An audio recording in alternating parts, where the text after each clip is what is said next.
My name's Dave DeBow, founder of MoneyPartnerFormula.com, and this show is built for everyday real estate investors who are actively doing deals and looking to scale using other people's money. So if you're an active real estate investor and you want to get featured on this show to talk about your own real estate and capital raising experiences, then just go to daveinterviewyou.com. Now let's get rolling with this episode, and remember to subscribe for daily interview content. All right, guys, welcome to Property Profits Podcast. I'm your host, Bryce Kaminsky, filling in for Dave Dubow. And have you ever wondered how to navigate the complexities of real estate investment, from flips to creative transactions? Well, today, my guest, Shannon Walton from Charleston, South Carolina, has cracked the code and is here to share her secrets with us. Shannon, welcome to the show. Great to have you here. Thank you so much. Happy to be here. Awesome. So can you walk us through your journey from being a restaurateur to becoming a real estate investor? What inspired the transition? Probably just a need for change after almost 20 years in the restaurant business. COVID hit, and it really it had an profound effect on our business. It knocked us back, about 50%, and it would have taken us a long time to rebuild all of that. And it just got to the point where, we figured it was time to move on. So I had seen something come across my Facebook feed for Tariq El Musa and his mentorship, Homeschooled by Tariq, and decided to give it a shot and signed up, and I haven't looked back since. So, yeah. A lot of people made course corrections, we'll say, during the pandemic. They really reevaluated what was important, what was working, what wasn't. And the restaurant industry certainly, I think, early on took a hit, but they really pivoted. The skip the dishes became huge, and going back to restaurants was tough for a long time, especially here in Canada. We were can't go to restaurants, can't go in here. So it definitely, you got out probably in a nick of time. So you mentioned focusing on the learning foundation in your first year with the mentorship. What were some of the most valuable lessons that you learned during that time? Well, gosh, I'd say probably the most valuable lesson that I learned, because it took me making two mistakes on the two flips that I did to learn the lesson, was you make your money on the buy, on the purchase. Yep. And, no matter what, what the numbers should be. That. You can't fix that after that. And once you've bought it, there's not much you can do. And, it was a very valuable lesson. So it's something I share with new flippers all the time is, please, you run your numbers and don't stray from those numbers, because numbers don't lie. Yeah, don't fall in love with the numbers and start stretching it and be like, well, maybe I could, and maybe I could. I mean, there's one way to fix a bad buy in real estate. You know what it is? What? You hold it for 10 years and try again. Yeah, well, that'd be great if it worked. If we could stay in it. Was that the main challenge on those first two flips? Was really just a rushed buy, or like maybe rose-colored lenses? It was all of that. It was, I just want my first deal. I've just got to get my first deal, and I got into real estate investing and joined the mentorship in May of 2021, and, worked, got all my education, and was making offers left and right. I had a VA. I did everything I was supposed to do, spent the money on everything that it's like, buy this. Okay, I got it, and I got my only two flips that I've done, but my two flips I got within 2 weeks of each other in March of 2022, and neither one of them was a good price. The price on the first one would have been a good price had I known anything about termite damage, and I knew nothing about termite damage, and over half the house was destroyed. When we started taking walls down, we had to reframe half the house. So barely got out with, tiny bit of profit, but that was a valuable lesson. But in the meantime, I was already into the next house, and the next house was a really good flip to have in downtown Charleston on the peninsula. So the ARV did go up a lot more from what it was when I first bought the property. But getting into that project and going through 3 general contractors to finish the project, and basically every time I hired a new one, they'd have to go redo what the other guy did. So that was a huge learning lesson. And I mean, I was a little naive. I think I was just also not really educated on what was going on. I knew some things were going bad. I knew windows weren't being put in properly, but they just kept saying, "Don't worry, it'll get fixed. It'll get fixed." And so yeah, it was a nightmare. And had I Yeah, bought it, those and I are also the paid $100,000 more for the house than I should have. I should have probably paid 350 for it. I paid 465, and I was like, "Oh, it'll be fine. The ARV's climbing." Nope. yeah, yeah. And then Yeah, and then June, July of 22, and things got yeah, less exciting. So, yeah, um, yeah, and you pretty much tapped into like the three problems that people challenge that are challenges for flipping. Um, Aggressive buying, like over betting on the buy, contracting issues, and then counting on the market to inflate while you're in it, which yeah, some people really cashed in. Like, had you bought that in 2021 and played the same hand, you probably would have landed and we'd be telling a different story. But wins absolutely. don't really teach that much of a lesson. Losing, you learn a lot more. Not that we want anyone to lose money in real estate, but you definitely, it's either win or learn. So Right. you've explored various strategies with real estate investing, flips, midterm rentals, short-term rentals, rental arbitrage. What attracted you to these strategies, and how do they complement each other with your overall investment portfolio? I did have a midterm rental, and it was in that house that I flipped, the one that was downtown, and Mm, I loved the midterm aspect. Um, I think that goes back to just my years of hospitality in the restaurant business and just wanting to have the best place that anybody wants to stay, mm. And I got a lot of great reviews and positive feedback.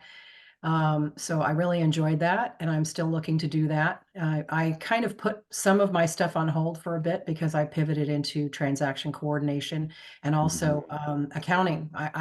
I was a CPA in a prior life, and all through this process of real estate investing, I've just kind of hopped in and helped people where they needed it to get their taxes done, whatever they needed to do to get their reports all ready. So I kind of, after flopping on my two flips, I kind of pivoted and went into the bookkeeping aspect and then started to move into transaction coordinating as well. So, I am on the path looking for a couple of flips. I'd like to do two flips this year, and I'd also like to get a couple of rental arbitrage properties in Houston and probably Tampa. So that's kind of what I'm looking at, and yeah, I'm excited to stay in that realm. The midterm rentals are really fascinating to me, and I've got some, different ways to market that to be able to find the right people once I get them set up. So, Yeah, what my next question before you went into that was, what motivated you to become a certified transaction coordinator? And I think you kind of answered it, but you know, as part of so if anyone's watching, you see all the sub two stuff on Shannon's name here in the video. Being a gator is where transaction coordinating kind of comes through. So did you wind up there because of the CPA aspect where it's like, this is all paperwork. I love paperwork. Give me the paperwork. yeah, I mean, Pace Morby kind of calls it, he's got different avatars, and you're supposed to discover your avatar. And some people out there are direct to seller, direct to agent. They like to be out on the front lines. And I'm somebody who likes to be in the back, turning all the wheels and making it all happen. While the visionaries go out, that's the people that are out there pounding pavement and just, they have their visions, and I help make those come to life. So I love numbers. I love paperwork. I just love organizing and just plowing through it. So that's kind of what got me into it. I've always, I did my own two deals when I did them. I was just in charge of staying on the title company, making sure that the paperwork got done, and that was very challenging. But yeah, and then the gator aspect is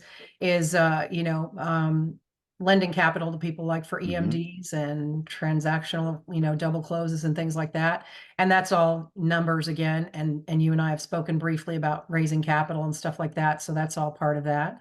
So I just love the numbers aspect and everything that goes with it. Yeah. So can you elaborate on the importance of, these creative transactions in today's real estate market? How are you leveraging that experience or that expertise in this area to benefit your business? Like we're always looking out primarily to grow our portfolios, but also as a gator, clients and partners. Yes, well, I joined Sub2 in May of 2022, so it was about a year after I had been with Homeschool. And it's really interesting because I had listened to all of Pace's YouTube videos and was just fascinated and obsessed with everything he had to say. And when I joined, there were investors, like local investors that I would see weekly or whatever here in Charleston, that would say to me, "What are you doing? Like Sub2 is so dumb. Nobody does that. That's, you got to do it the real way. That's just all fake, and Yeah, that's he was not ahead of the legal." curve. Yeah. Yeah, and it's funny because a few of those people I think it was at the end of the year last year, I found out they had joined Sub2. I was like, "Oh, so you've So how joined the dumb is stupid it? community," and they're just on board now because, like you were mentioning, how to navigate, how does that benefit us in this market that we're in right now? Being able to go out, just one of the many strategies is Sub2, is buying a house subject to the existing mortgage. And Hmm. that's all about these people, whether they're landlords that are just tired of having their properties, or owners that, let's say you're somebody in the military and you bought a house in 2021 and now you're being relocated and you only put 5% or 3% or nothing down Or on that nothing house. down. Yeah. And now the value of your house has gone down. You haven't paid any equity into it. And if you sell the house, you have to come to the table with a check. So that's, talking to people like that as one example. By being able to take over their mortgage, they might have a 2% or a 3% note, and you're coming in and you're helping them out, and they get to, move on and relocate and not worry about this mortgage. You're taking over that mortgage for them. And for you as an investor, being able to have a mortgage on a property, I don't think we'll ever see those rates ever. I just don't think so, at least not in my lifetime ever again. And being able to locate those properties, I think a lot of sellers don't realize what an asset they have in those mortgages that have such low interest rates. So they've got a lot of bargaining power there. And then people like me can come in, and other people in the Sub2 community, or people who are focused on Sub2, can come in and offer them higher prices than what they could get if they listed on the market, because we're getting such a great deal with the interest rate on the mortgage. So yeah. Well, and one thing that most Americans don't know, and I didn't even really know this because mortgages aren't part of my real estate investing strategy. I'm a wholesaler flipper. I get hard money loans, and then someone in the future gets a mortgage. So I'm out. But in Canada, we have 5-year fixed. That's our term. So Sub2 is not really something that you can count on, whereas in the United States, you guys have a 30-year mortgage. So you can actually bank on that being in place as long as you don't disturb it, and use that existing financing. Whereas in Canada, that's not a thing. So with that, transaction coordinator and um, building this part of your real estate, I guess, a real estate arm of your business. Um, you'd mentioned in the survey that we had you fill out on the way in that your daughter and business partner, something to that effect. What's the experience like working with a family member in this professional setting? It's actually really fun. I mean, my daughter also worked for me in the restaurant business. She grew up in the restaurant business. So I fired her as a teenager because, she kind of got all hoity-toity, like, "But I'm your daughter," and would Mm-hmm. complain and stuff like that. So, we already went through the learning curve with working with the family member, and she worked hard to get her job back. And so that's already in the past, and she knows now there's a time to put on your partner hat and a time to put on your mom and daughter hat. So she's also, like me, likes to be in the back operations of things. So she has her real estate license here in Charleston, and she really enjoys the accounting and bookkeeping that we do. She's working on that also, and then also in the transaction coordination business. So it's great. It's nice to have. She's my best friend, and I think we have a great relationship to be able to work together, but still love each other at the end of the day, no matter what. Yeah, Change hats at the end of the day. Just take time out. Work's over. So exactly. you've successfully raised private capital for your flips and developed relationships with private money lenders. What strategies have you found to be effective in raising capital, and how do you nurture these relationships? Especially as a gator, um, transaction coordinator, you're kind of in the thick of things. Yeah, it's pretty easy to build those relationships within the real estate community, and it was pretty easy to raise money back in 2021, 2022. Everybody Mhm. was just like, yeah, it was just kind of like having a beer, and it was a handshake, and then we did the paperwork, obviously. We did everything legitimately, but it's a lot harder these days, and there are a lot of Mhm. people getting burned. So I know that a lot of people that I know are trying to get outside of the communities and building their relationships with, I don't want to say you're normal, but your everyday average person that may have, a retirement plan. They have a self-directed IRA or a 401k that they can turn into transfer to a solo K. You're just looking for people that are looking to make more money. They're in their W-2s or they're retired and they want their investment to work for them, at a higher interest rate. So that's something that I have not cultivated, that I am working to cultivate this year, is to start stepping outside of the real estate realm. And, it could be your postal carrier, it could be the lady at the grocery store, it could be anybody that you would be very unassuming, of course, but you wouldn't know that they're sitting on a nice nest egg and they're like, whoa, I've got money to lend. How much can I make? So that's the kind of thing. And you're not really pitching it to them. You're just having conversations with them and talking about what they do, talking about what you do. And before you know it, it has happened to me a few times, that they're asking, well, how can I get involved in this? I'm really interested. What can I do to start making money? So, you Mhm. know, That always reminds me of the story. My grandmother, when she passed away, she had $360,000 in her checking account. No oh my interest, gosh. nothing, just sitting there. I guess it's like a wartime mentality, save money. But it just goes to show that based on her lifestyle, because she wouldn't spend any money, she would, never upgraded her house, still shag carpets right up until the day she passed away. And it just goes to show that there's people with money like you said, everyday normal people who have the capital, but nobody asked. Right. So, and the other side of it is that she was always complaining about how much money she had, like how much money she was getting in returns from Yeah. her like veterans stuff, because she was a veteran from World War II. And so she was always complaining about how little, and when my grandfather passed away, they cut it in half. And it was almost a disservice of not asking, because I could have done something or connected her with someone to do more with that money so that she wouldn't be feeling that way. So we have to be out there saying something, letting people know that we can do this. Almost as like it'd be a disservice not to let people know that they can do something with this money that they're unsatisfied with in some way or another. So um, you mentioned, one of the biggest challenges is, focusing on a few things and doing them well. How do you prioritize your tasks, maintain focus, considering you have this transaction coordinator and your flips and your, trying doing the gator thing and the sub two thing? How do you keep it all, prioritized, with all the different interests and opportunities you have?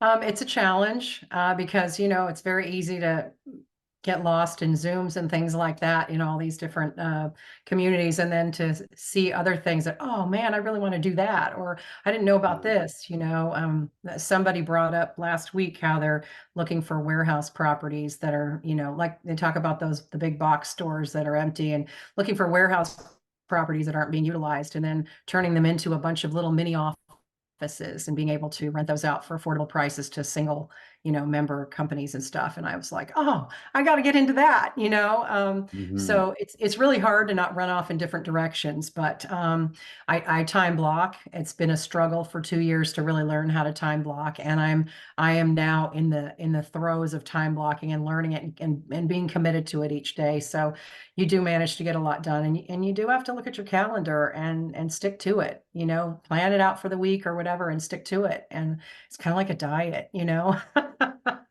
So yeah.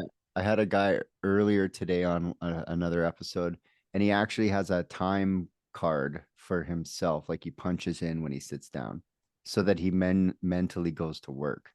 And I thought that was really interesting. He also had ChatGPT put his schedule together. So Oh wow. um, that was really interesting though, like the punching in, because we all, remember punching in, punching out, Yeah. going, maybe not with the restaurant when you own and operate it, but I can remember working at the grocery store and rushing in. It's like, oh, it's one after.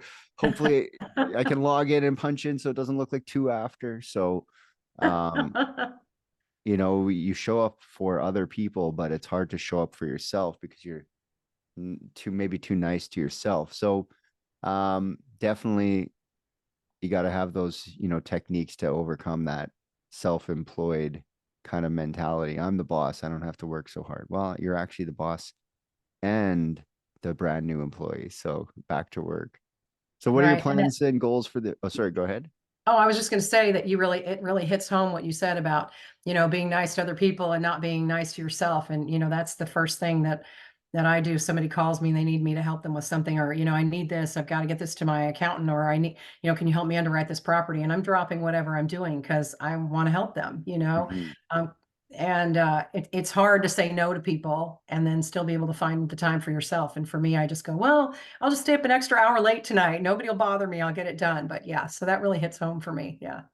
Yeah, stay up all night, wake up early. Kids don't let you sleep. Yeah, Who we needs got a sleep?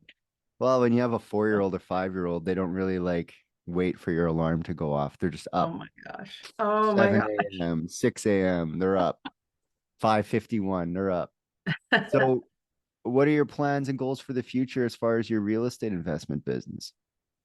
Well, I'm definitely looking for 2 flips for this year. Hmm. I know a lot of people have cut back on flips and just because of the market and just because of the way things are going, but I'm looking and they've got to be the right ones. It's got to be the Hmm. right one. The numbers have to be right. But that's something I'm really committed to is getting 2 flips under my belt this year. And then the whole transaction coordination thing is another thing in real estate, just fascinating to me, and to be able to help spread the word out there, and going into like wholesale communities on Facebook and different things and going to meetups and just being able to talk to people about how to do things creatively and how to get those transactions closed. Because I think a lot of people hear about it or they listen to Pace or they hear people are doing it, but they don't really know the first thing about doing it themselves, even though they may have. Well, that's why I it's know. a whole business now. Yeah, and I know back in 2021 when I first joined, when I first joined homeschooled, I remembered there were 3 people, 3 sellers that I met with that I couldn't give them more. The cash price was just all I could give them. And in the homeschool community at the time, I asked, can we please learn creative stuff? And everybody was just kind of, I don't know, whatever. Nobody really thought much of it then. No offense to anybody in that mentorship at all. But when I look back on it now, these 3 people would have been perfect. One for innovation, one for an owner finance, and one for a sub two. And I think about that. I'm like, I just didn't have the tools at the time.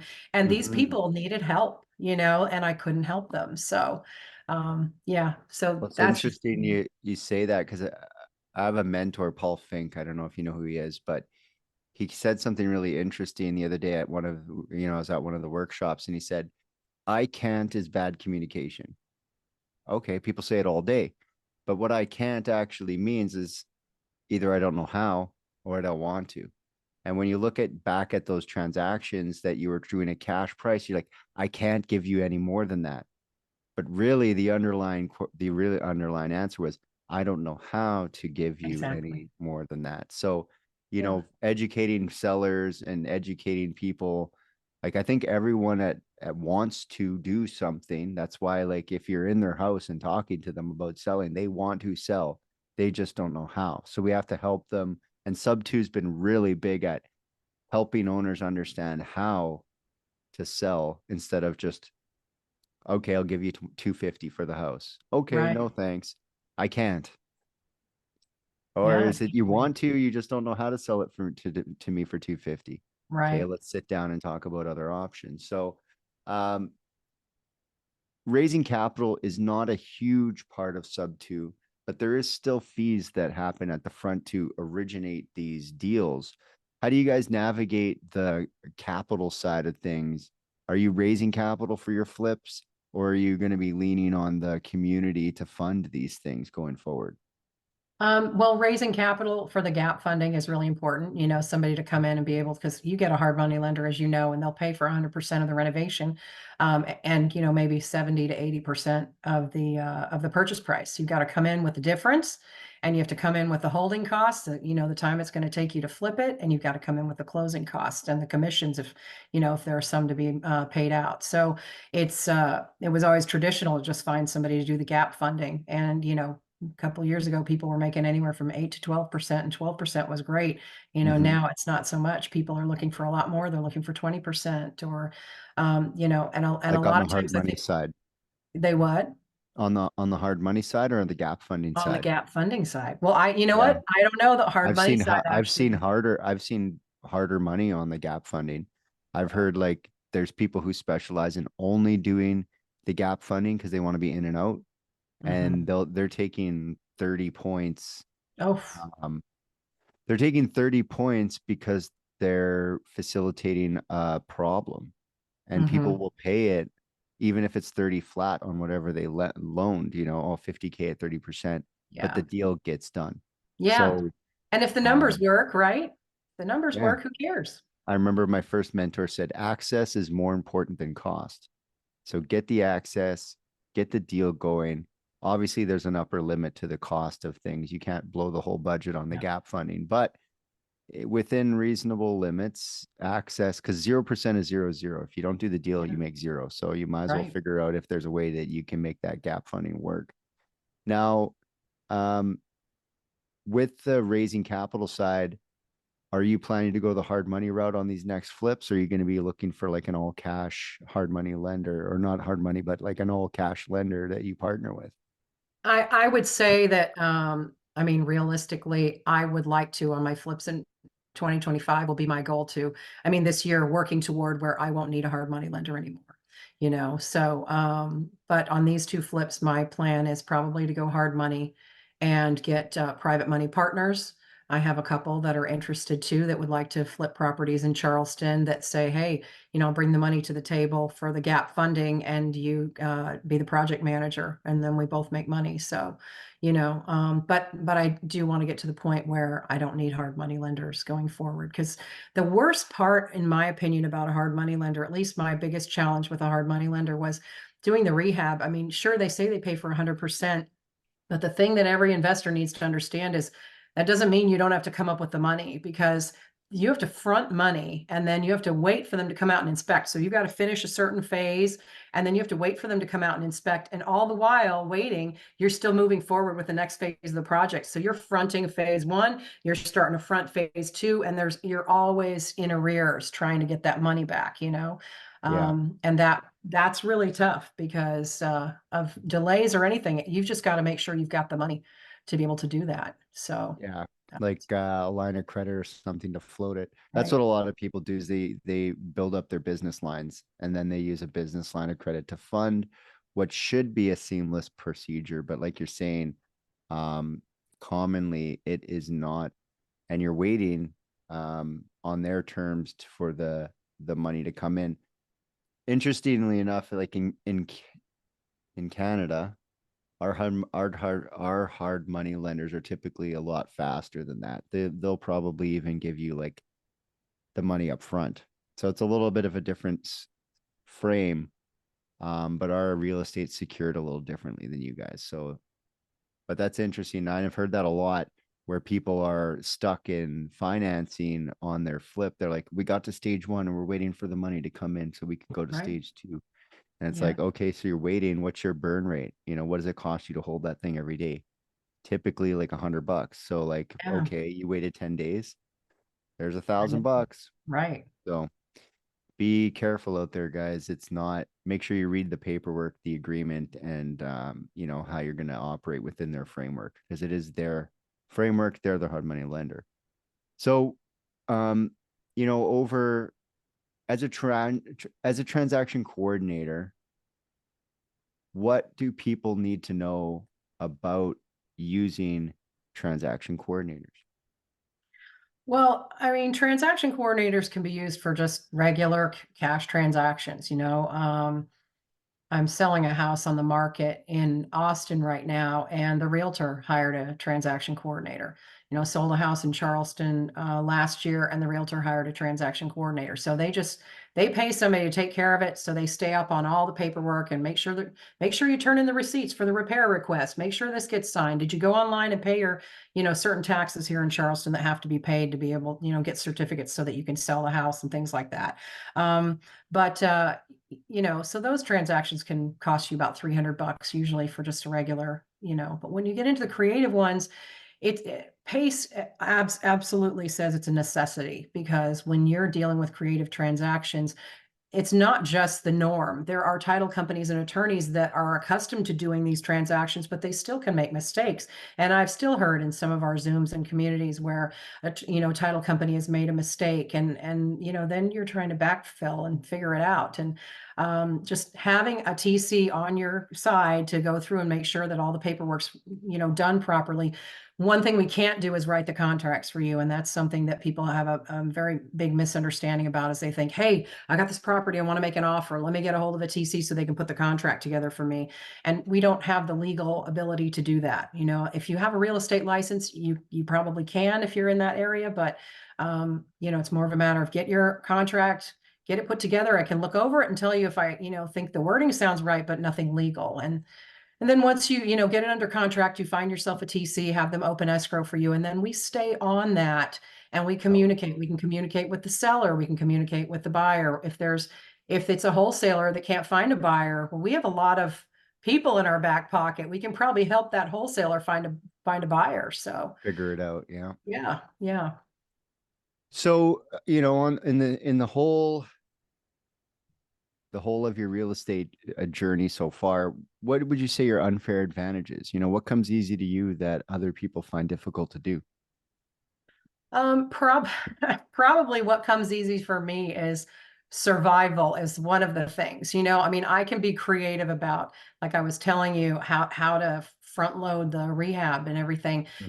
I've been in the restaurant business. We had a couple of locations that were failing, and just learning how to just jump in and do whatever needs to be done and change your point of view and go in another direction. Survival is, I know nobody wants to be a survivor. They want to thrive, not survive, but I can definitely do that. And numbers are just my thing. I know that a lot of people, when I start to, they're talking about taxes or talking about doing their bookkeeping, their eyes roll back in their heads, and that's great. I love that stuff. So being able to underwrite properties and things like that, with just knowing the numbers and the common sense, and everything that has to do with doing a rehab too. So I think numbers and survival are my strengths, I would say. Perfect. So if people want to connect with you, they want to find out more, they want to reach out, how do they find you? What should they do?